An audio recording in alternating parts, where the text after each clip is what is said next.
They couldn't lift their arms, not from wounds, not from fear, from walking. The finest armored knights in Europe, men in 50 pounds of forged steel, warriors trained since childhood to kill at close range, arrived at the English lines so exhausted from 200 yards of mud that they couldn't raise their swords to fighting height.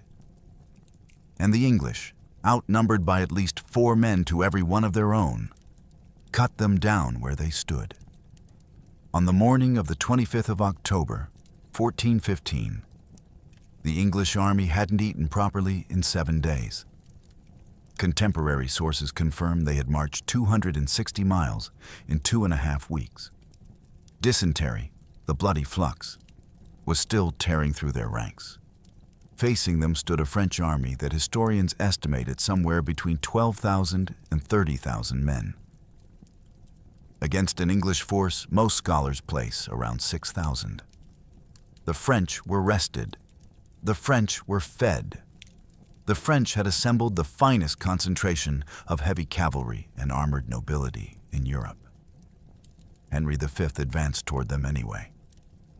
But here is what the chronicles hint at and never fully explain. The 2 most experienced professional soldiers in the French army, the Constable of France and his marshal, had developed a plan to avoid this battle entirely. They were right that avoiding it would have worked. They had the authority to implement it, and the men under their command refused to let them.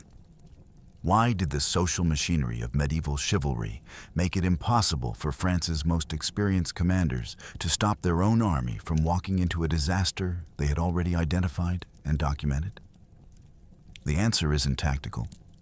It reaches into something deeper about power, honor, and the difference between knowing what is right and being able to do it. That question has no clean answer. The chronicles record the argument. They never explain the surrender. 3 documented facts will reshape your understanding of what happened in that mud. The man commanding the French cavalry had personally written, in a military tactics manual completed 4 years before this battle, exactly how angled stakes stop cavalry charges. He had watched stakes stop a cavalry charge at the Battle of Nicopolis in 1396. He had written it down. And in 1415, he commanded cavalry that charged those same stakes. Second, Henry V ordered the execution of thousands of French prisoners, while his own English knights refused, not from mercy, but because killing prisoners destroyed the ransoms those prisoners represented, and ransoms were how knights funded their estates. Third, when the heralds surveyed the battlefield afterward, they counted 3,069 named knights and squires among the French dead, alongside 3 dukes, 9 counts, the Constable of France, the Admiral of France, and the Master of Crossbowmen, who died alongside 3 of his sons. One historian described the casualty list as reading like a roll call of the military and political leaders of a generation. To understand why the most experienced commanders in France couldn't stop their own army from destroying itself, we need to go back 18 months to a failed negotiation and a king who believed the mathematics of this war had already been decided in his favor. Henry V was 28 years old when he led his army into the corridor between 2 French woodland blocks and waited for 30,000 men to come at him. He was not reckless. He was not naive. He was a man who had been preparing for this specific kind of moment since he was 16 years old. And he had a political problem that only a victory of this magnitude could solve. His father, Henry IV, had usurped the English throne in 1399, deposing and later facilitating the death of his cousin Richard II. The Lancastrian dynasty was therefore 1 generation old at the time of Agincourt, built on an act that its enemies never let it forget. Questions about whether Henry V's family deserved to rule England had followed him to the throne when he was crowned in 1413, and they had not gone away in the 2 years since. A foreign war, prosecuted successfully, with the tangible rewards of territory, and the visible endorsement of God in the outcome. The medieval world read battlefield outcomes as divine verdicts, would do what 2 years of domestic rule had not. It would make the argument for the Lancastrian claim in terms no parliament could dispute. Henry's military credentials were not theoretical. At 16, serving alongside his father at the Battle of Shrewsbury in 1403, an arrow struck him below the right eye. The surgeons who removed it performed what contemporaries described as an extraordinarily dangerous operation. The scar was visible for the rest of his life. Ian Mortimer, whose biography reconstructs Henry's appearance from contemporary descriptions, writes of a long face, a straight nose, brown hair cut short at the sides, and that scar on his right cheek, the mark of a prince who had been fighting England's internal wars since his mid-teens. He had spent 8 years campaigning against the Welsh rebellion of Owain Glyndwr before the French campaign ever began. This was not a king who sent men forward while staying safely behind the line. By 1415, Henry had identified the moment. France was fractured. King Charles VI suffered from recurring episodes of severe mental illness. Contemporary sources describe periods when he did not recognize his own family for months at a time. And in his incapacity, 2 great noble factions had gone to war with each other for control of the French government. The Armagnacs supported the Dauphin. The Burgundians, led by John the Fearless, Duke of Burgundy, opposed them. France was fighting 2 wars simultaneously, one with England that hadn't formally resumed yet, and one with itself that already had. Henry opened negotiations with France in 1414 and pressed claims so sweeping that historians generally assess them as demands designed to be refused rather than accepted.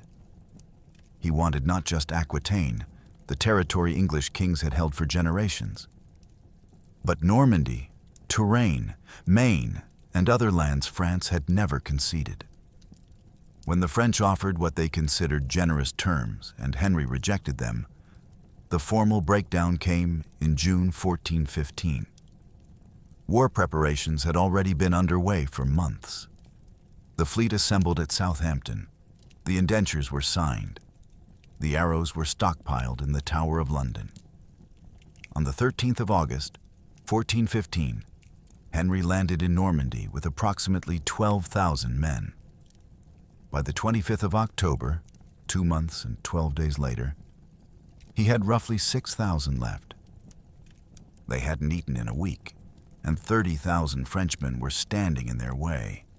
What Henry V needed at Agincourt was not just survival. He needed a victory so complete, so documented, so lopsided in its mathematics, that no one in England would ever again question whether the Lancastrian dynasty deserved the crown it held. He would get it. The cost to France was everything. The English longbow was not a secret. The French knew about it. They had faced it at Crécy in 1346 and at Poitiers in 1356. They had watched it end cavalry charges at both battles and devastate formations of armored knights.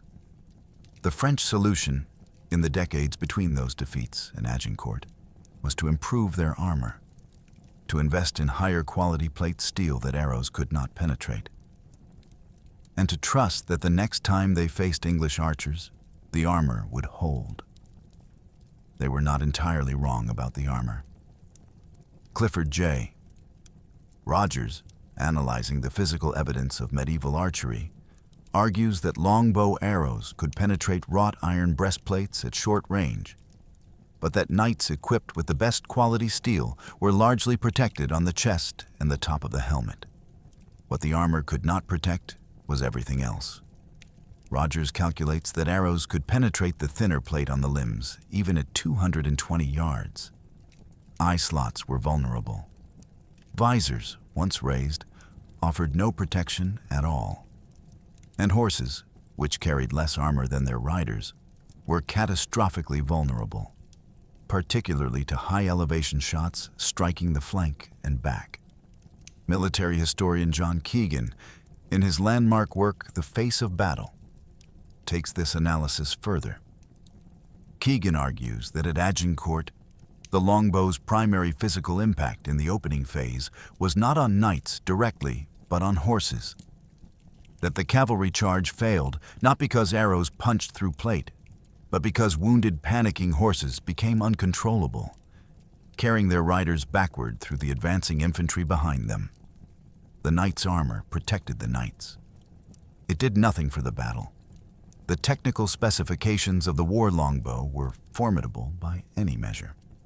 Analysis of bows recovered from the wreck of the Mary Rose, a later Tudor warship whose cargo preserves medieval archery equipment in extraordinary detail, produced draw weights averaging 100 pounds in their degraded state, with reconstructed replicas generating draw weights between 100 and 185 pounds. For context, a modern Olympic recurve bow draws around 50 pounds. A medieval war archer was exerting approximately 3 times that force with every shot, repeatedly, for the duration of a battle. The physical toll showed in their skeletons. Medieval English archer remains display overdeveloped left arms and spinal asymmetry from years of this training. These men were physically built differently from birth, shaped by a lifetime of practice into a weapon as much as the bow itself. If we accept the most common scholarly estimates, approximately 5,000 to 7,000 archers at Agincourt, each capable of loosing 10 to 12 arrows per minute. The mathematics produce something that strains comprehension. Historians who have attempted the calculation arrive at figures in the hundreds of arrows per second from the combined force at peak fire. These are inferences from documented training rates and force estimates, not eyewitness counts. But they explain why the approaching French formation described its experience in multiple contemporary accounts as walking into a storm rather than facing a weapon. France had known this weapon was coming. As early as 1368, King Charles V had ordered mass training of archers to counter English archery. The French nobility regarded the bow as a commoner's weapon, beneath the dignity of men whose identity was defined by mounted combat and personal valor. That social prejudice had a 47-year head start on the Battle of Agincourt. It arrived there fully intact, and it cost France the lives of everyone in the front ranks. What the longbow alone could not do was guarantee an English victory against a force 4 times larger. It required terrain that channeled that force into ranges where the bow was lethal. It required preparation that gave the archers time to set their stakes and find their ground. And it required an enemy whose own social structure prevented them from using the countermeasures their most experienced commanders had already identified. Those conditions all converged on one particular field in northern France in October 1415. But the most remarkable piece of irony in the entire story was not the weapon or the terrain. It was the man who commanded the French cavalry. France did not send a small or poorly equipped army to Agincourt. What assembled on the northern French plain in October 1415 was the concentrated military power of the kingdom, the nobility who owed the crown military service, the professional soldiers who had spent lifetimes in their trade, and the retinues of dukes and counts who competed for position in what they fully expected to be a decisive and glorious engagement. The problem was not the quality of the army. The problem was the system that governed it. King Charles VI was not present. His recurring mental illness made field command impossible. In his absence, formal command of the French army fell to Charles I d'Albret, the Constable of France, the highest military office in the kingdom, and Jean II Le Maigre, known universally as Boucicaut, the Marshal of France. Both men were professional soldiers of considerable experience and sober judgment. Both of them knew the ground. Both of them had a plan that did not involve a frontal assault on prepared English archers. The World History Encyclopedia records their position explicitly. The experienced constable and Boucicaut were in agreement that the best strategy was to surround and starve the English into submission without offering battle. They were correct. The English had almost no food. Their dysentery was still active. Every day of delay weakened an army that had already marched itself into desperate condition. Time favored France overwhelmingly. The professional commanders understood this. The younger nobles overruled them entirely. What the chronicles document is a French command structure where social hierarchy systematically defeated tactical logic.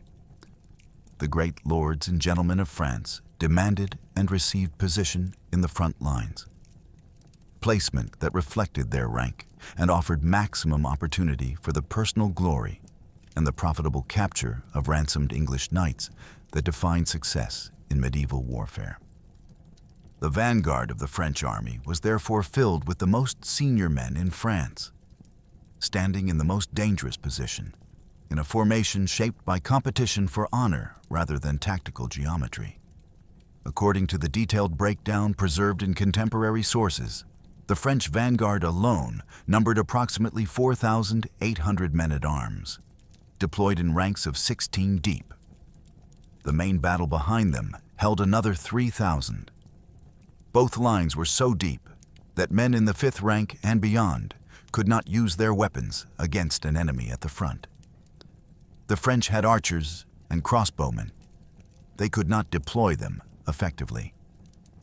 The men-at-arms who had claimed the front positions filled the available frontage so completely that the missile troops were displaced to the wings and eventually behind the main lines, where they could not fire without striking their own side. France had a direct tactical counter to English longbowmen, return missile fire. And social hierarchy made it structurally impossible to implement. A document that the World History Encyclopedia identifies as a surviving French battle plan confirms that the professional commanders had organized something more sophisticated than what was actually executed. The plan was apparently disregarded on the night before battle as nobles renegotiated their positions for maximum prestige. The Duke of Orléans, the king's nephew, reportedly objected to any arrangement that denied knights the honor of first strike. The arguments between commanders who understood the ground and courtiers who understood rank played out through the night of the 24th of October, while the English, 2 fields away, were praying and trying to sleep in the rain. Among the men assembled in that French vanguard were 3 dukes, 9 counts, the constable, the admiral, the master of crossbowmen, and hundreds of knights whose names would later appear on the herald's casualty list. They were not cowards. They were not incompetent. They were the product of a military culture that had made personal courage and noble honor the measures of military worth. And that culture had no mechanism for placing tactical sense above social standing. The constable and the marshal had identified the winning strategy and been voted down by the men they were supposed to command. What followed was the consequence of that vote. The army that stood at Agincourt on the morning of the 25th of October was not the army that had landed at Harfleur 10 weeks earlier. The difference between those two forces, in number, in condition, in the physical and psychological state of the men, was the story of what the campaign had already cost before anyone drew a sword. Henry had landed in Normandy on the 13th of August with approximately 12,000 men and besieged the port of Harfleur, which he regarded as the key to Normandy and the opening move in a systematic campaign of conquest. The siege was expected to take days. It took 5 weeks.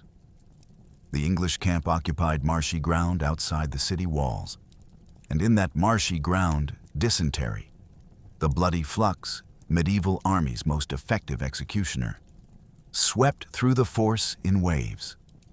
Contemporary sources disagree on the precise toll. The traditional figure, drawn from the Gesta Henrici Quinti, the English eyewitness account written by a chaplain in Henry's household, suggests Henry lost up to 5,000 men at Harfleur. Anne Curry, the preeminent modern historian of Agincourt, working from surviving administrative sick lists, places the figure substantially lower, around 1,330 invalided home. The exact number remains disputed. What is not disputed is that the army that marched north from Harfleur on the 8th of October was significantly smaller than the one that had landed, and that dysentery was still active in its ranks. Henry's council had urged him to sail directly from Harfleur back to England. He had captured one port after a costly siege that had consumed most of the campaigning season. Winter was coming. There was no military necessity to march 260 miles through hostile French territory to reach Calais. Henry overruled the council. Historians have debated his motivations since. A demonstration of his territorial claim to Normandy. A deliberate provocation aimed at the Dauphin, who had refused Henry's personal challenge to single combat during the siege. A calculation that the march itself, successfully completed, would justify the campaign in English eyes, regardless of further conquest. Whatever his reasoning, the march began. The French had anticipated it. They blocked the traditional Somme River crossing at Blanchetaque, the ford Edward III had used before his victory at Crécy 69 years earlier, forcing Henry's army to turn south and inland in search of another crossing. This detour added days and miles to a march already testing the limits of the men's endurance. The English eventually crossed the Somme south of Péronne at Betancourt and Voyenne on the 19th and 20th of October, then turned north again toward Calais. The French army, which had been shadowing them on the left flank and calling local nobles to arms under the Semence des Nobles, moved to block the route. By the time both armies came to rest near Agincourt on the evening of the 24th of October, the English had covered 260 miles in approximately 2.5 weeks, with 1 day's solid rest. They had been without adequate food for roughly 7 days. Many of the archers were barefoot. Their shoes had worn through on the French roads and had not been replaced. Some were still suffering active dysentery.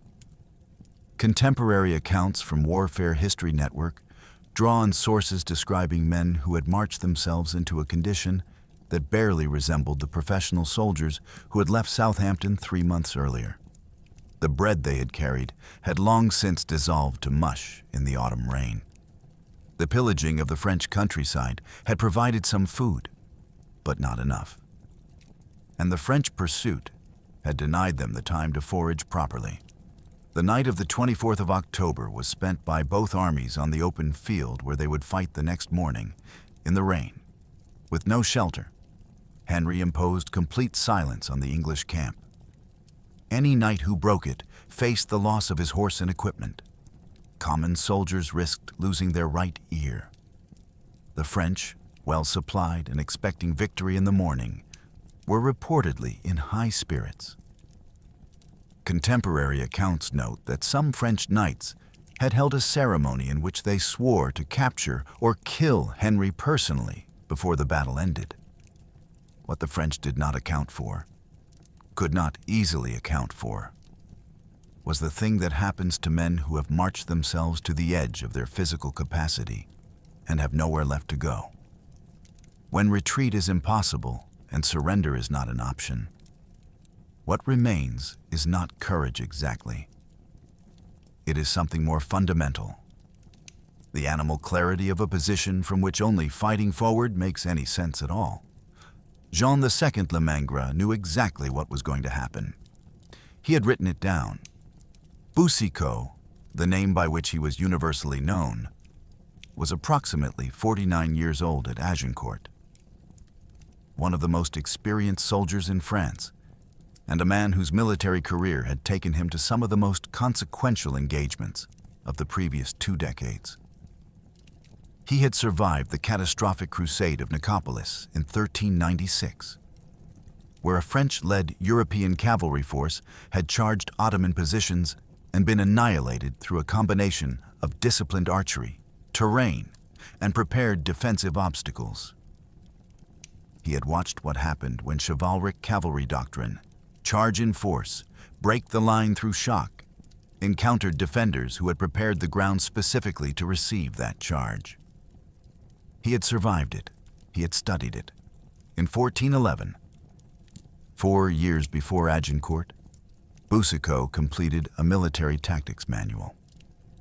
The details of that manual are recorded in a footnote in the scholarly literature on the battle. The first known description of angled stakes being used to stop cavalry charges appeared at Nicopolis in 1396, and it was Boucicaut who documented it. He described the mechanics. He explained why it worked. Stakes driven into the ground at an angle toward the enemy, interlocked closely enough that cavalry could not ride through them without impaling their horses, created a barrier that stopped a charge before it reached the defenders and exposed the riders to missile fire throughout their approach. The English use of stakes at Agincourt was not, therefore, a tactical innovation that took the French by surprise. The tactic had been documented in a book that the Marshal of France had himself written.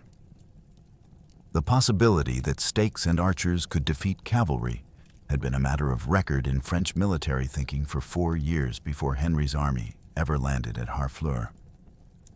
Boucicaut's professional assessment before Agincourt, shared with the Constable d'Albret, was that the army should avoid a pitched battle against prepared English archers entirely, surround them, cut off their food, which was already nearly gone, and wait for starvation to end the campaign without the loss of a single French nobleman.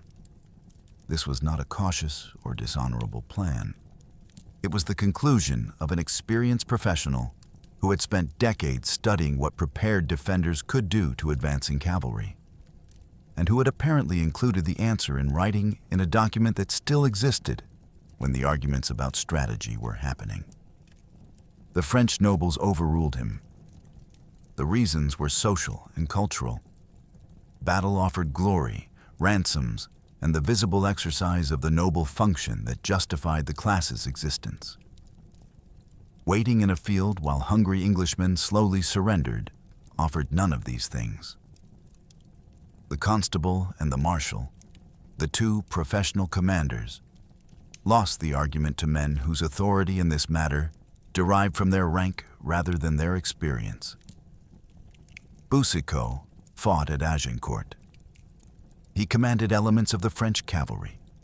He was captured alive when the battle ended. He was held as an English prisoner for the remainder of his life and died in captivity in 1421. 6 years after the battle he had tried to prevent. There is something in this that exceeds simple irony. Boucicaut had not merely been wrong and been proved right in hindsight. He had been right in advance, on paper, in a document that existed. And he had watched the system he served make it impossible to act on what he knew. The chronicles record that the arguments happened. They don't preserve whatever Boucicaut said when the cavalry charged toward the stakes he had described. History is not always dramatic at the moment it should be. It saves the drama for the accounting. The battlefield at Agincourt was not chosen at random. Henry V had been reading terrain since his first campaign in Wales at the age of 15, and the ground between the villages of Tramecourt and Azincourt in northern France offered something that an outnumbered army with a missile weapon needed above all else: a funnel. The woods of Tramecourt and Azincourt flanked both sides of the open ground in that part of the Pas de Calais. The corridor of open farmland between them measured approximately 750 yards at the point where Henry chose to make his stand, and it narrowed as it ran north, meaning that as the French advanced south toward the English line, the available frontage progressively constricted. An army that numbered, by the most conservative scholarly estimate, 12,000 men, and by the traditional estimate 30,000, had perhaps 5,000 to 8,000 soldiers who could engage simultaneously at any given moment. The rest were queuing. The queue was pushing forward, and the men at the front had nowhere to go but into the people in front of them. Britannica describes the field as recently plowed. The land had been turned over the previous week, the soil loosened and stripped of the vegetation that would otherwise have bound it. A week of continuous rain had saturated this freshly broken earth. The result was not wet ground in the ordinary sense. It was deep, glutinous mud that grabbed at armored boots and refused to release them cleanly, that transferred itself to armored legs in accumulating layers, that added weight and resistance to every step. A man in 50 to 60 pounds of plate armor, advancing 200 yards through this ground with his visor down and 16 men pushing from behind, arrived at the English line in a physical state that the armor could not compensate for. The armor had become part of the problem. The English archers knew the ground they were defending. They had planted their stakes, sharpened wooden poles approximately 6 feet long, driven into the earth at angles pointing toward the enemy. In the afternoon of the 24th of October, and slept within sight of them. The stakes were not primarily lethal objects. Their purpose was to stop cavalry from riding down the archers before those archers had fired more than a few volleys, and to channel any attack into the killing ground in front of the longbow line. The tactic had been documented by Boucicaut himself. The English had deployed it consistently since at least Crécy. Deploying it again at Agincourt was not an innovation. It was the correct execution of established practice on ground that maximized its effectiveness. Battlefield Travels, reporting on a detailed visit to the Agincourt site in 2024, notes that the terrain has changed remarkably little. The woods of Tramacourt and Azincourt are still roughly where they were in 1415, still defining the corridor, still creating the funnel that turned the French army's numerical advantage into a logistical problem.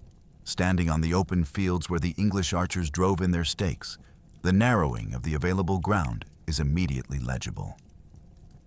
You can see why Henry chose this position, and why the French, committed to their attack, had no way to exploit the numbers they had assembled.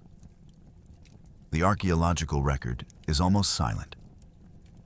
Despite being assessed by Clifford J. Rogers as probably the most richly documented of all medieval battles in terms of written sources, Agincourt has yielded almost nothing physical from the battlefield itself.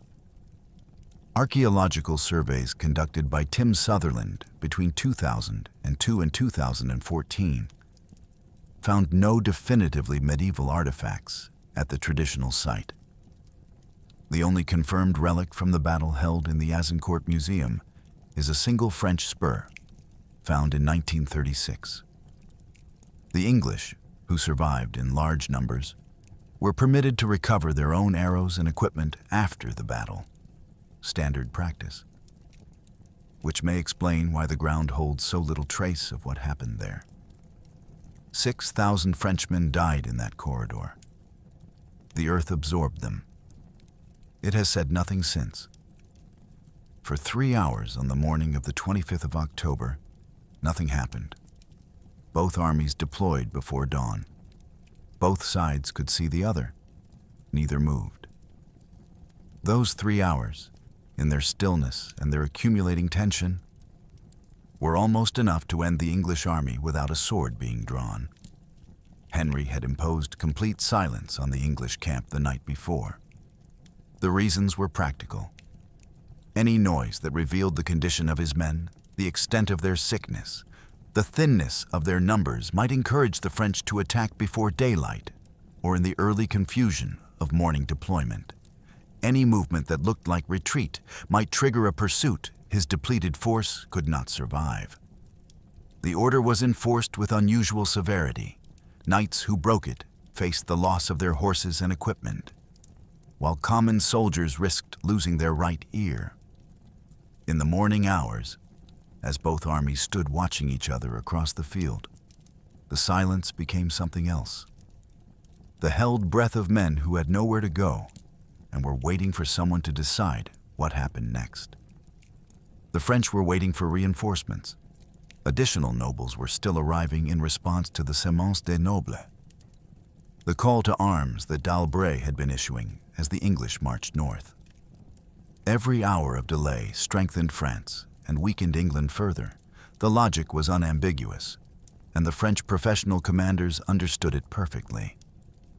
What the nobles who had overruled the starvation strategy seemed not to fully calculate was that their army was also standing in the October cold, not eating, not fighting, watching their honor drain away in a standoff with a force a quarter of their size. The tension in the French camp had its own quality. Henry called a small council of war during the standoff. Contemporary accounts, recorded by the Warfare History Network drawing on chronicle sources, suggest Henry was shaken by the scale of what faced him. That having ridden forward to survey the French position, he understood the arithmetic in a way that morning light made very plain. He sent word to the French offering terms: safe passage to Calais in exchange for the surrender of Harfleur and payment for the damages the English army had caused since landing. The French, who had no reason to accept terms from an army they expected to destroy in hours, declined. Battle became the only remaining option for both sides, for reasons that were now mirror images of each other. The English couldn't retreat, and the French couldn't afford to wait any longer and preserve their noble's honor intact. The man who gave the signal for the English advance was Sir Thomas Erpingham, commander of the archers, approximately 58 years old at Agincourt, a veteran of decades of English military service, described in contemporary accounts as a knight grown gray with age and honor. He rode along the front of the English line. Then, according to the chronicles that record this moment, he threw his baton into the air, the prearranged signal for the archers to make ready. It is a small thing on paper. An old man's arm raised, a wooden stick tumbling against the October sky. But consider what that gesture represented. The transfer of everything that had been planned, marched, suffered, and prepared into the moment of execution. The stakes were planted. The mud was deep. The archers had their knocks on the strings. The corridor between the woods was exactly as Henry had calculated. Erpingham's baton went up. The English line moved forward. The English advance was not a charge. It was a calculated trigger. Henry's army, approximately 750 yards of archers and men-at-arms across the narrowing corridor, pulled their stakes from the ground. Each archer carried his own sharpened pole, the same one he had planted the previous afternoon. The line moved forward approximately 250 yards toward the French position, bringing the longbows within effective range of the French vanguard, while remaining close enough to the woodland flanks to prevent any cavalry from circling around the archery formation. The stakes were replanted in the new position. The men reformed. The French, who had been watching this movement across the field, had a choice to make.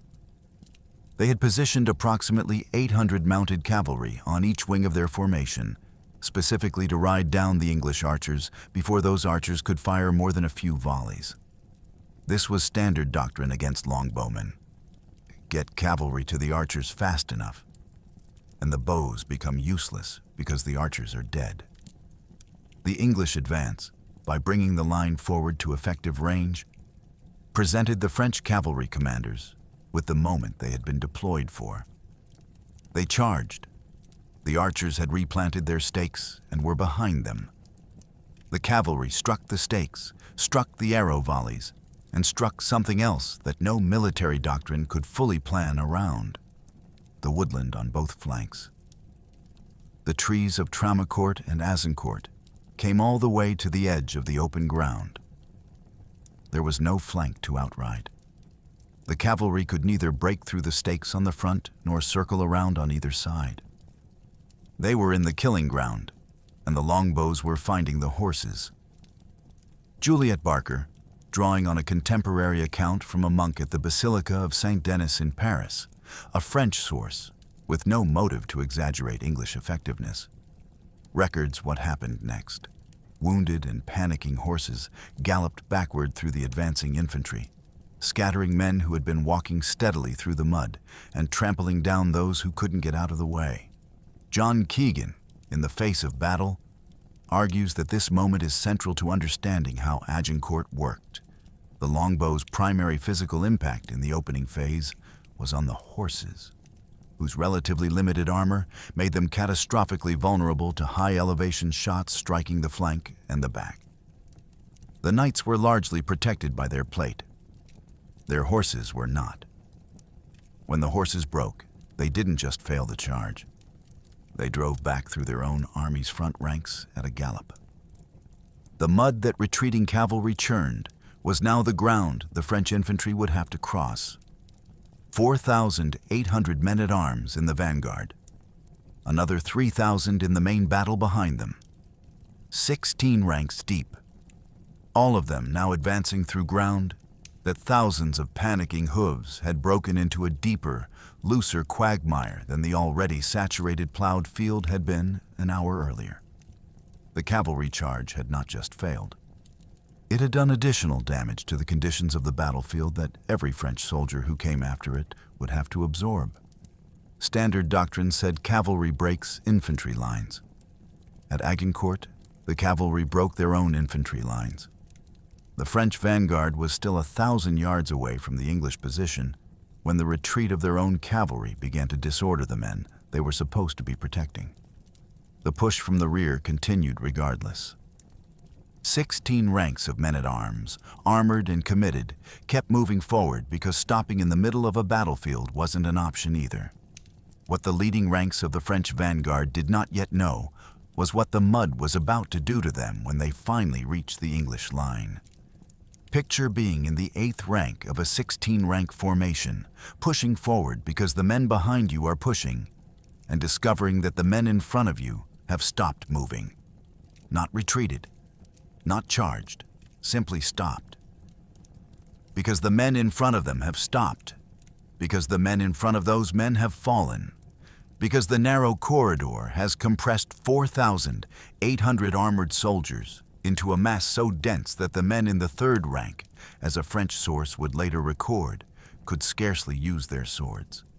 The French vanguard had to advance approximately 300 yards from their starting position to reach the English line. 300 yards of plowed, rain-saturated, cavalry-churned mud, in full plate armor with visors down. The visor-down position was not optional. To keep the visor up during the arrow approach was to expose the face to the bodkin-headed arrows the English longbowmen were loosing continuously from the moment the line moved into range. Lowering the visor closed the ventilation slots through which the knight breathed. It restricted vision to the narrow field of the eye slot. It turned the helmet into something approaching a sealed chamber. 250 yards of deep mud in that state, wearing 50 to 60 pounds of plate armor before any fighting had begun. The physical toll was already severe before the first sword was raised. The Gesta Henrici Quinti, the eyewitness account written by the English household chaplain, which historians note carries an obvious pro-English perspective, but whose core observations are independently confirmed, describes what happened as the vanguard reached the English line and the men behind continued pushing.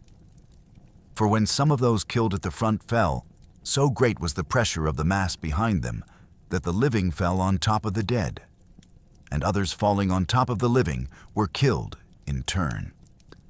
A Smithsonian account, drawing on another contemporary eyewitness, captures the same image with slightly different words. The living fell on the dead, and others falling on the living were killed in turn.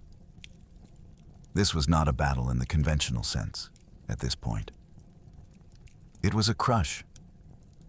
The French monk of Saint-Denis, writing from an entirely different perspective and with no reason to describe French suffering in terms that flattered the English, confirms it independently.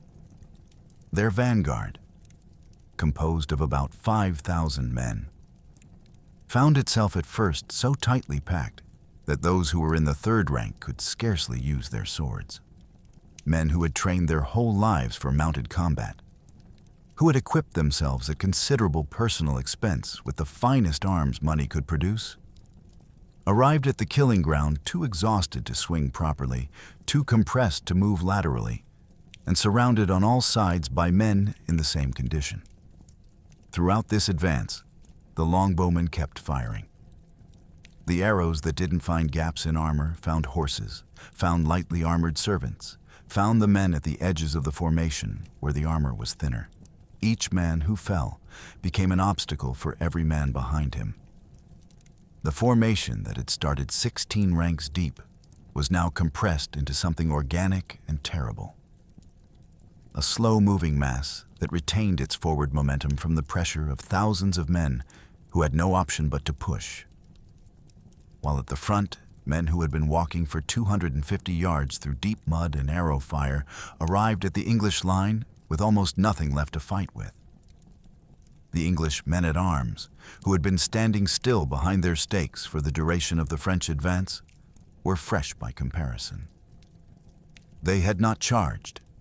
They had not marched.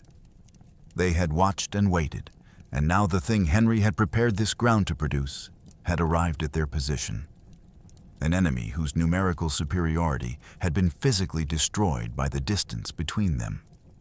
The arithmetic of 4,800 French men-at-arms against 900 English was still technically accurate. What it no longer described was anything relevant to what was happening in that mud. Henry V's helmet still exists. If you visit Westminster Abbey today, you can look up at his tomb and see it. Dented, the piece of golden crown that formed part of it missing, knocked free by an axe blow on the morning of the 25th of October, 1415. It hangs there because Henry V was not a general who commanded from a position of safety while his men absorbed the cost of his decisions. He was in the front rank. And contemporary sources confirm he took at least one direct blow that proved it. The World History Encyclopedia records the detail plainly. The king had led his troops from the front and had received a heavy blow to his helmet, with his golden battle crown smashed. The dented helmet is not a legend or later embellishment. It is a physical object in a public museum. You can visit it. The incident that the Gesta Henrici Quinti documents with particular care is what Henry did when his youngest brother, Humphrey, Duke of Gloucester, was wounded in the groin during the fighting. Humphrey went down in the press of the melee. Henry took his personal household guard and moved to the front rank, not back, not sideways, but forward, to the place where Humphrey had fallen, and stood over his wounded brother in hand-to-hand combat while Humphrey was dragged to safety. The chaplain who wrote the Gesta was in the baggage train during the battle and was therefore reporting what he was later told, which historians note as a limitation of the source. But the core account is corroborated across multiple chronicles, and the nature of the detail, a specific person, a specific injury, a specific action, has the texture of eyewitness material transmitted accurately rather than invented for effect. The fighting itself, the Gesta Henrici, describes through a detail that is almost architectural in its precision. 3 great heaps of slain bodies, each piled around one of the 3 main English standards. The right wing commanded by Edward, Duke of York, the King's Centre, and the left wing under the elderly Baron Thomas Camoys. The heaps were where the fighting had been heaviest, and where the French vanguard had pressed hardest against the English line. Archaeology has found no physical evidence of these heaps. 600 years of farming have erased all surface traces. But the pattern the Gesta describes is consistent with what the deployment accounts predict. Concentrated pressure at the points of contact between French and English formations. Edward, Duke of York, Henry's cousin, commander of the English right wing, died at Agincourt. The precise manner of his death is not documented with certainty. Contemporary accounts suggest he was trampled in the press of the melee, overwhelmed by the weight of men, rather than killed by any single identifiable blow. He was the highest-ranking English casualty of the battle. The young Michael de la Pole, Earl of Suffolk, also died. Against those English losses, the Duke, the Earl, and approximately 400 common soldiers in total, the French were losing thousands. Among those thousands was the Constable of France himself. Charles d'Albret, who had recommended avoiding this battle entirely, died in the vanguard where he had taken his position as the senior officer of the French army. The professional commander, who had been overruled by the nobles he commanded, was killed in the front line of the charge he had tried to prevent. The accounting in those moments was merciless in its precision. Being right about the outcome did not exempt you from participating in it. The battle was over. The English had won. The French vanguard and main battle were broken, their commanders dead or captured, the survivors fleeing north toward the French camp. Henry's men were gathering their prisoners, high-ranking French nobles whose ransoms would, under the laws of medieval warfare, represent significant personal fortunes for the English knights who had captured them. The Duke of Orléans was a prisoner. The Duke of Bourbon was a prisoner. Dozens of counts and hundreds of lesser nobles had surrendered and were being held under individual custody across the English position. Then, almost simultaneously, two things alarmed the English camp. The first was a raid on the English baggage train at the rear of the position. Isambard d'Azincourt, a local knight, not a senior commander, led a small force including some men-at-arms, varlets, and reportedly around 600 peasants in an attack on the lightly defended supply wagons. Several precious items were seized, including a crown from Henry's personal treasury. Whether this was an organized French military action or an opportunistic raid by local people taking advantage of the chaos is not entirely clear from the sources. Contemporary accounts are divided on the question. The second alarm was the French rearguard.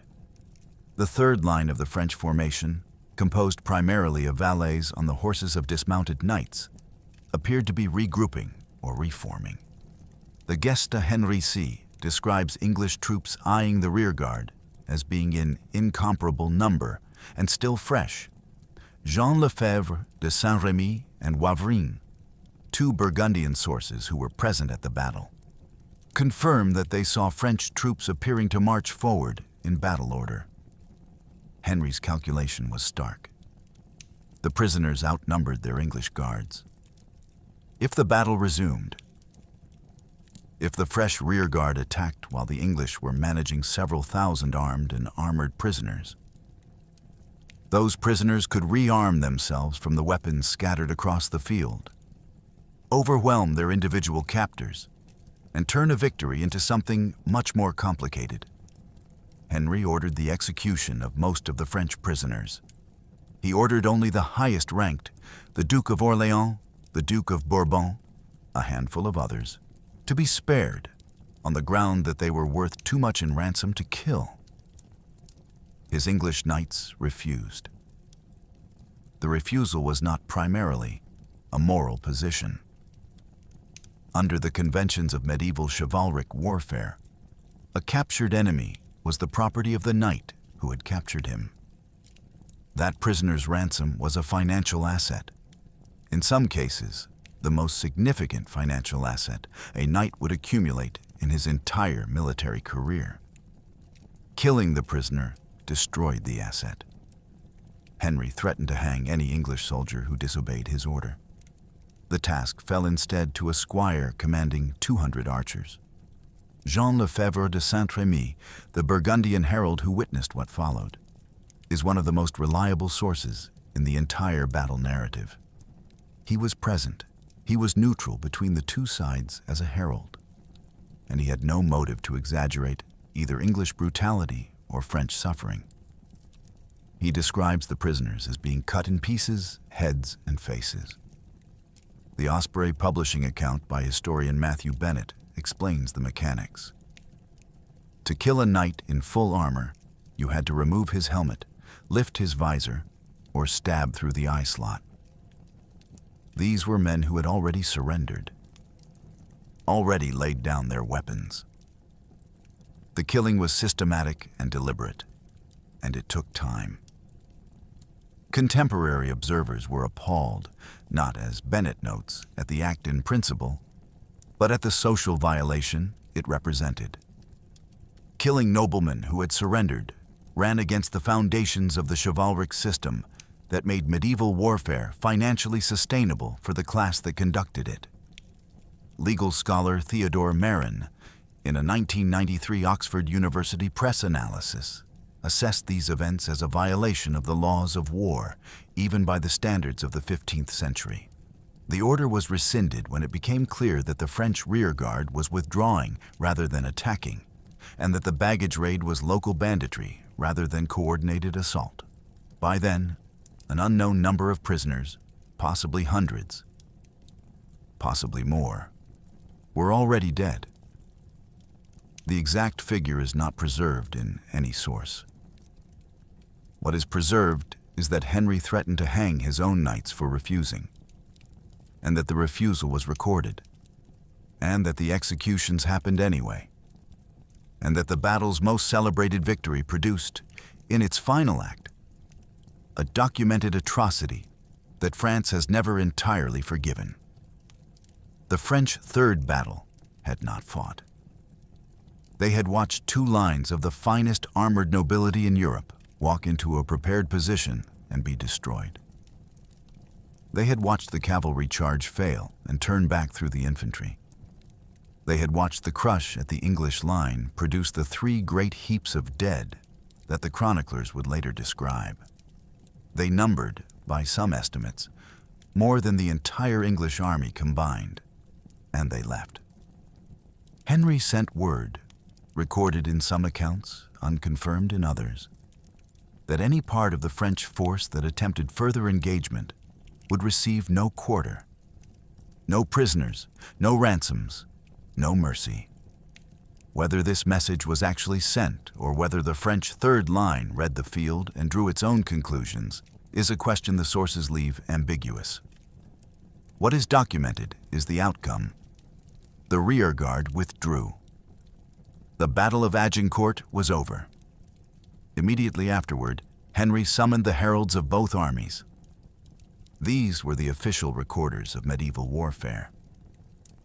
Men whose specific professional function was to identify the dead, witness the outcome, and fix the battle's name for the historical record.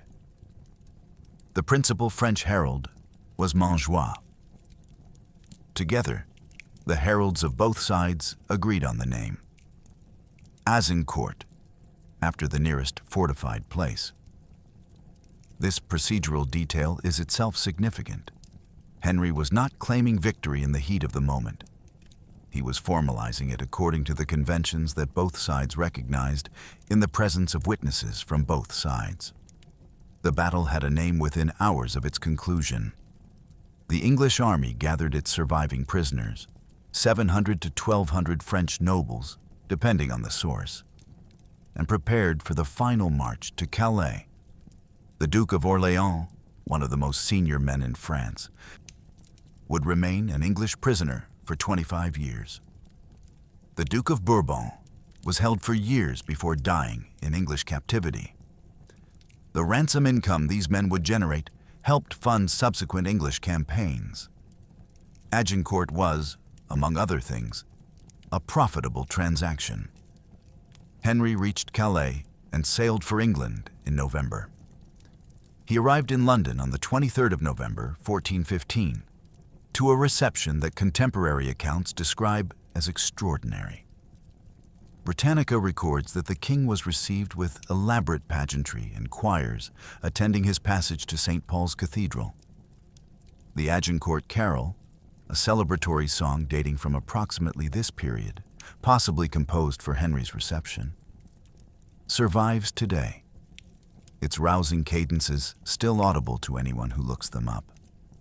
50 years of English military failure in France, inherited from Henry's predecessors, had been answered in 3 hours on a muddy October field.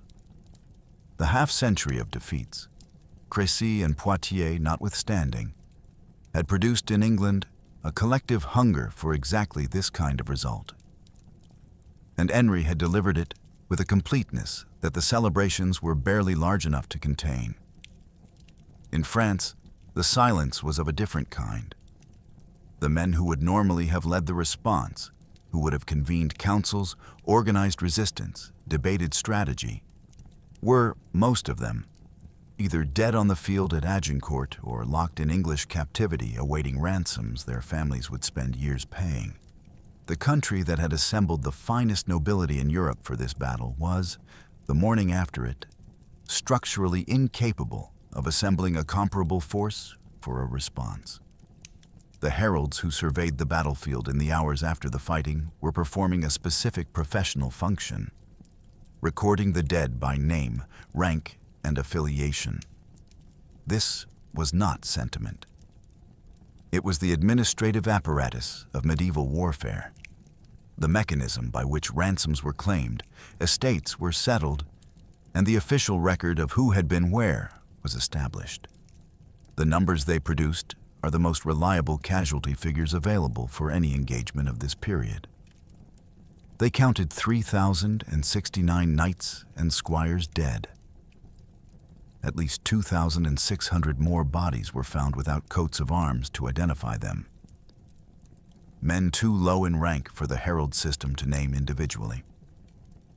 Among the identified dead were 3 dukes: the Duke of Alençon, the Duke of Bar, and the Duke of Brabant, 9 counts, 1 viscount, an archbishop, the Constable of France, Charles d'Albret, the Admiral of France, the Master of Crossbowmen, David de Rambours, who died alongside 3 of his sons, the Master of the Royal Household, the Prévôt of the Marshals.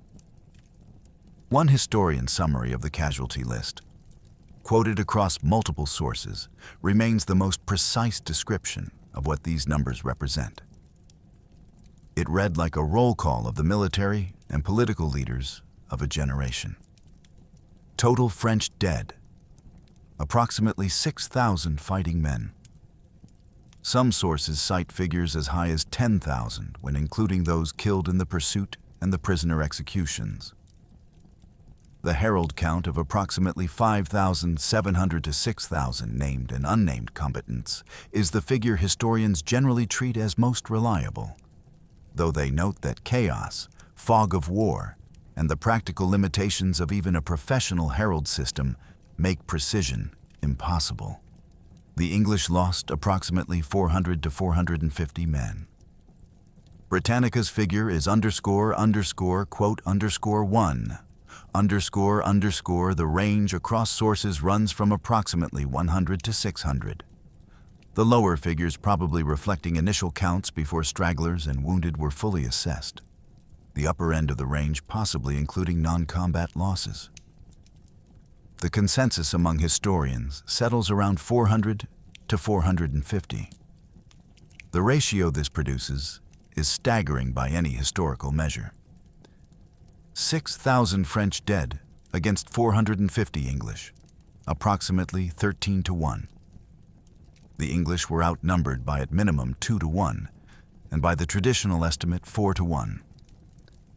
They inflicted losses at a rate of 13 times their own in a battle fought largely in hand-to-hand combat on a field where the numerical advantage should, by every established principle of medieval warfare, have told overwhelmingly for France. The mathematics of how this happened are not mysterious. They are documented. Terrain that neutralized numerical advantage. Preparation that placed the killing ground exactly where the defenders needed it. A weapon system, the longbow, that degraded the attacking force throughout its approach rather than only at the point of contact.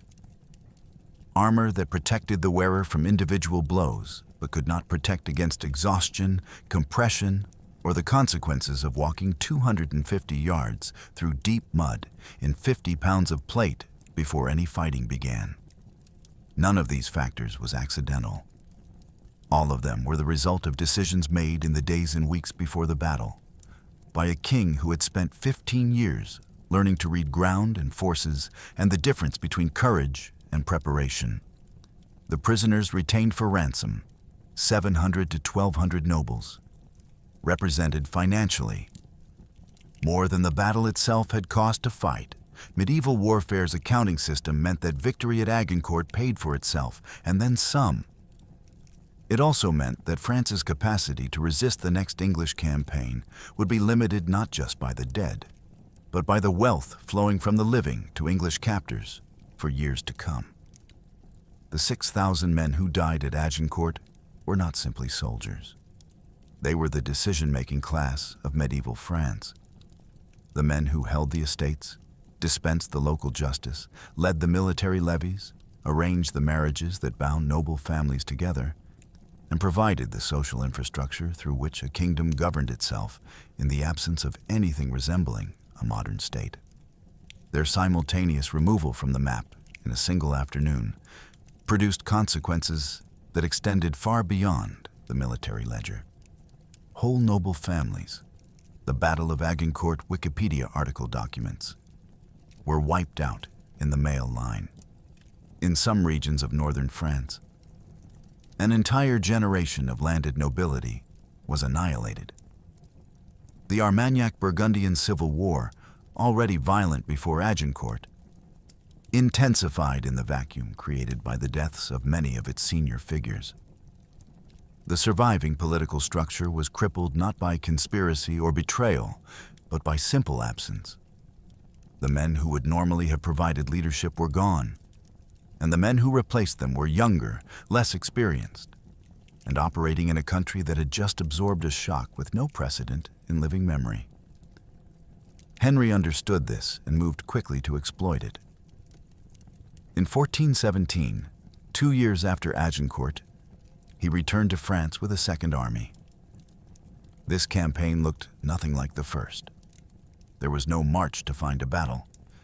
There was instead a systematic siege campaign against the fortresses and towns of Normandy, conducted by an army that now moved through territory where the regional nobility capable of organizing resistance had been reduced to a fraction of its former capacity.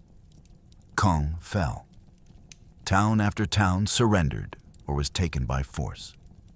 By 1419, Rouen, the capital of Normandy, one of the most important cities in France, had surrendered after a siege of 5 months. The following year brought the event that Agincourt had, in the broadest strategic sense, made possible. In May 1420, France signed the Treaty of Troyes. Under its terms, Henry V was recognized as regent of France and heir to the French throne upon the death of King Charles VI. He married Catherine of Valois, the French king's daughter. The Dauphin, Charles, France's own crown prince, was formally disinherited by his father. The treaty represented the largest territorial and political concession France had ever made to England since the 100 Years' War began. It was, on paper, exactly what the 100 Years' War had been fought over since 1337.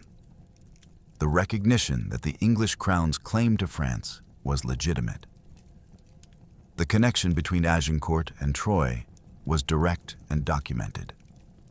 Without the decimation of French military and political leadership at Agincourt, without the subsequent inability to mount effective resistance to the 1417 campaign, without the Burgundian alliance that Henry secured in the context of a French civil war that the Agincourt deaths had deepened, the Treaty of Troyes does not happen. The battle that most people remember as a triumph of English archers over French knights was, in its strategic consequence, the opening act of England's greatest territorial achievement in the 100 Years' War. Henry V was at the peak of his power in 1420. He was 33 years old, named heir to France, married to a French princess, commander of the most successful English military operation in nearly a century. The trajectory from Agincourt to Troyes had taken 5 years. What happened next took 18 months. Henry V died of dysentery on the 31st of August, 1422, at Bois de Vincennes in France. He was 35 years old. He never formally became King of France. 6 weeks later, Charles VI of France died as well. The infant Henry VI, 9 months old, inherited both kingdoms simultaneously. The empire that Agincourt had made possible was, from the first moment of its nominal completion, already in the process of being lost. An infant king governing 2 countries, one of which had just spent 7 years being systematically conquered, required a regency that could hold together both the English political structure and the French territorial gains against the competing pressures of noble factions on both sides of the Channel. It could not hold indefinitely. The structural impossibility of what Henry V had achieved, a personal empire built on his own irreplaceable combination of military talent, political will, and extraordinary fortune, became apparent within months of his death. The historical connection between Agincourt and what followed 14 years later is analytical rather than simple causation, and historians present it as such. In 1429, a peasant girl from Lorraine named Joan of Arc was given command of a French relief force and lifted the English siege of Orléans. Her emergence as a military leader had multiple causes: political, religious, the specific dynamics of the Dauphin's desperate situation. But the structural context in which her leadership became possible is documented. The Armagnac nobility that would normally have provided military command had been catastrophically reduced at Agincourt and in the subsequent years of English conquest. The class of men whose social authority would ordinarily have made a peasant's military leadership psychologically unthinkable was depleted. The heralds had counted their dead in October 1415. 14 years later, their absence was part of what created the space for something unprecedented. Joan of Arc's victories, Orléans in 1429, the coronation of Charles VII at Reims, reversed the English momentum that Agincourt had established. Joan was captured by the Burgundians in 1430, tried for heresy, and burned at the stake in 1431. But the momentum she had created did not die with her. By 1453, England had been expelled from all French territory except Calais. The 100 Years' War ended. France had won. The empire that had seemed, in the years between Agincourt and Troyes, to be approaching completion, had unraveled in a generation. Agincourt had bought England 14 years of dominance and one extraordinary treaty. It had killed approximately 6,000 French soldiers, destroyed a generation of French nobility, enabled the conquest of Normandy, and produced the only moment in the 100 Years' War when an English king was formally recognized as heir to the French crown. These are not small achievements. They are, in the context of everything that followed, a masterpiece of tactical execution that could not be converted into strategic permanence. Because permanence required something that no single battle, however decisive, can provide. It required the institutions, the resources, and the successor capable of maintaining what the battle had created. Henry V was irreplaceable. He was also mortal. Dysentery did not care about the Treaty of Troyes. William Shakespeare wrote Henry V in 1599, 184 years after Agincourt. He had never seen a battle. He was working from chronicle sources, particularly Raphael Holinshed's chronicles, which were themselves 2 generations removed from the events they described. The St. Crispin's Day speech, ___, quote __2__. has no basis in any contemporary account of what Henry said to his men on the morning of the 25th of October. It is one of the most celebrated pieces of writing in the English language. It is not history. This is not a criticism of Shakespeare. It is a necessary clarification for anyone who wants to understand what actually happened versus what has been remembered. Shakespeare's Henry is a figure of uncomplicated heroism, a king who inspires through eloquence and leads through personal example. The historical Henry was more complicated, a man who tried to negotiate his way out of the battle on its eve, who ordered the execution of thousands of surrendered prisoners, who threatened to hang his own knights for refusing that order, who died at 35 of the same disease that had savaged his army at Harfleur. He was also genuinely brave, genuinely talented, and genuinely present in the front rank of his army's hardest fighting. The historical Henry and the Shakespearean Henry are not entirely different people. They are the same person with the uncomfortable parts removed. Anne Curry's revisionist scholarship, published in her 2005 book Agincourt, A New History, represents the most significant modern challenge to the traditional picture of the battle. Working from surviving administrative records rather than narrative chronicles, Curry argued that the French army numbered approximately 12,000 men and the English approximately 9,000. A ratio of roughly 4 to 3 rather than the traditional 4 or 5 to 1. If Curry is right, the battle is less miraculous, but no less tactically significant. The terrain, the longbow, and the French deployment errors produce the same outcome at 4 to 3 as they do at 4 to 1. Juliet Barker, Jonathan Sumption, and Clifford J. Rogers criticized Curry's methodology, arguing that administrative records are incomplete and that the eyewitness accounts offer credible higher figures. Bertrand Schnerb, a professor of medieval history at the University of Lille, finds the French probably had 12,000 to 15,000 troops. The debate is ongoing and unresolved. It is also honest scholarship of the kind that Agincourt uniquely supports because of its exceptional source density. What both the traditional and revisionist readings agree on is the casualty ratio. The herald's count of approximately 6,000 French dead against approximately 450 English is the most reliable figure for any medieval battle of this period, and it holds regardless of which troop estimate you accept.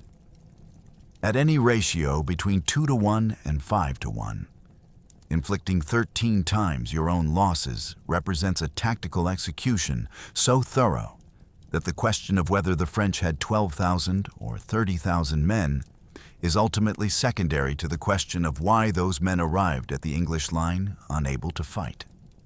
The answer to that question is in the mud, the stakes, the narrowing corridor between the woods, and the 16-rank deep formation that turned numbers into a liability rather than an advantage. It was in the decision made by French nobles the night before to prioritize position over tactics. It was in the cavalry charge that broke through the infantry behind it rather than the archers in front of it. Agincourt does not need Shakespeare's additions to be extraordinary. It needs, more than anything, to be understood as it actually was. Modern military academies study Agincourt, not because longbows have any operational relevance to 21st century warfare.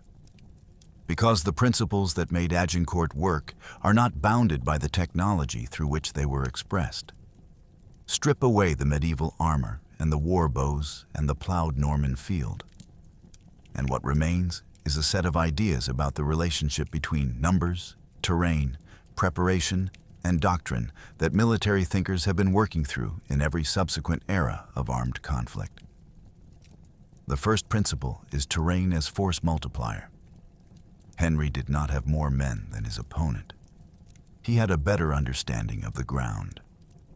The corridor between the woods of Traumacourt and Azincourt turned the French army's numerical advantage into a logistical problem. 20,000 men, in a funnel 750 yards wide, could bring 5,000 to bear at any moment. The principle, if you can control where and how combat occurs, you can offset disadvantage in numbers and equipment, appears in every subsequent military tradition. Vietnam demonstrated this in the 20th century. American forces with overwhelming firepower and technological advantage struggled systematically against an enemy that understood the terrain and chose the conditions of engagement. The principle Agincourt illustrates is not medieval. The specific application is.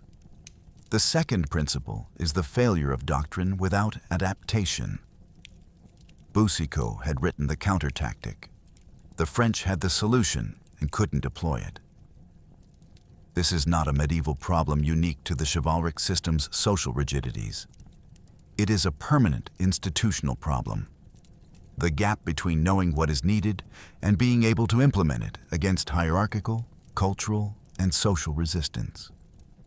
Modern militaries attempt to solve this through command structures that formally separate tactical authority from social rank. The attempt is imperfect. The gap is permanent. Agincourt is one of history's most documented case studies in what happens when the gap wins. The third principle is the limit of any single tactical system. The same English longbowmen who destroyed the French army at Agincourt were routed at the Battle of Patay 14 years later in 1429, when French cavalry charged before the archers had time to plant their stakes and prepare their defensive position. Without terrain and without preparation time, the longbow was not decisive. The archers at Patay had their lines broken before they could establish the conditions that Agincourt had required. Doctrine requires terrain. Terrain requires time. Neither is ever guaranteed. Agincourt proved the longbow system worked. Patay proved it required specific conditions to work. The lesson is not quote 3, the lesson is quote 4. The fourth principle is the social cost of military decisions. The heralds counted 3,069 named knights and squires among the French dead. 3 dukes, 9 counts, the constable, the admiral, the master of crossbowmen. These were not abstractions. They were the men who held land, collected rents, dispensed justice, and provided the governing framework of a medieval kingdom. Killing them in an afternoon did not just weaken the French army. It disrupted the social fabric of France for a generation. Military history tends to count soldiers. Agincourt is a reminder that the soldiers being counted are also the people who make everything else work, and that their loss has consequences that extend far beyond the battlefield where they fell. The field between the woods at Agincourt is farmland now, as it has been for 600 years. The museum at the village offers replicas of longbows and plate armor, multimedia reconstructions of the battle phases, and the names of the men who fought on both sides. The only confirmed relic from the battle recovered from the ground is a single French spur, found in 1936. The herald's 3,069 knights and squires are somewhere in that earth and have not been found. What Agincourt still offers, 6 centuries after the mud dried and the arrows were recovered and the dead were buried by whoever survived to bury them, is this: the documentation of a moment when every measurable advantage pointed to one outcome, and preparation, terrain, and the structural failures of the other side produced the opposite. It happens. It has happened before and since. And it keeps happening to armies and institutions that mistake numerical superiority for inevitable victory, that assume the advantage they hold in one dimension is sufficient to override disadvantage in every other dimension at once. Henry V did not share that assumption. He chose his ground. He prepared his position. He made the enemy's numbers irrelevant to the question of where and how they could be brought to bear. And then he stood in the front rank and took an axe blow to the head to prove that the plan he had made was one he was willing to stake his own life on. Sometimes that is what leadership looks like. not the speech, the dented helmet. They couldn't lift their arms. Now we know why. The dented helmet above Henry V's tomb at Westminster Abbey carries the missing piece of golden crown where the axe blow landed on the morning of the 25th of October, 1415. It is a small object, a head covering essentially, a practical instrument of personal protection. But it is also the most direct physical connection available to anyone who wants to understand what that day actually was. Not the battle Shakespeare wrote, not the speech that has no historical basis. The dented helmet, the missing piece of crown, a king who stood in the front rank of his own army and took the same blow any common soldier might have taken. He died 7 years later at 35 of dysentery in France. He never formally became King of France, though the Treaty of Troyes had named him heir. The empire he built at Agincourt, constructed in 3 October hours on a plowed field in northern France, unraveled within a generation. Joan of Arc reversed the momentum. The 100 Years' War ended with England expelled from France. The Lancastrian dynasty his father had founded by usurpation would collapse in the Wars of the Roses within decades of his death. Agincourt bought England 14 years of dominance and one extraordinary treaty. It could not buy permanence. Some victories are not large enough to save the thing they were supposed to save. The Herald count said 6,000 French dead. 3 dukes, 9 counts, the constable, the admiral, the master of crossbowmen, alongside 3 of his sons. Husbands and fathers and brothers, as all the dead in all the battles always are. The flower of French nobility in one afternoon. Men who held estates, dispensed justice, governed provinces. Their families received the news, eventually, and did not recover for a generation. Entire male lines of noble houses ended in that corridor between the woods. France would spend decades rebuilding what Agincourt took. The battlefield is agricultural land. The same fields, the same narrowing corridor between the same woodland blocks that Henry's men stood between while they waited for the advance. You can visit it. The Agincourt Museum will show you the replica longbow and the replica plate armor. And you can feel for yourself the draw weight of one and the dead weight of the other. And understand in your hands what the men on both sides of that field were dealing with on a cold October morning. No monument marks where the 3 great heaps of slain were found around the English standards. No plaque commemorates where the prisoner massacre happened or where the French cavalry turned back through its own infantry. The ground holds almost nothing. The 6 centuries of farming have seen to that. Only the spur. But somewhere in every military planning session where a smaller force faces impossible arithmetic, the same calculation gets made. Choose your ground. Prepare your position. Make the enemy's numbers irrelevant to the specific question of where and how you fight. And then stand there. Superior numbers guarantee nothing. Superior preparation, deployed on chosen ground with a weapon the terrain makes lethal, can rewrite any arithmetic. Henry V did not invent this principle. He executed it at a standard that 6 centuries of military scholarship has not stopped analyzing. The mud said he'd win. The numbers said otherwise. 6,000 men, and the generation that followed them, paid the cost of finding out which one was right.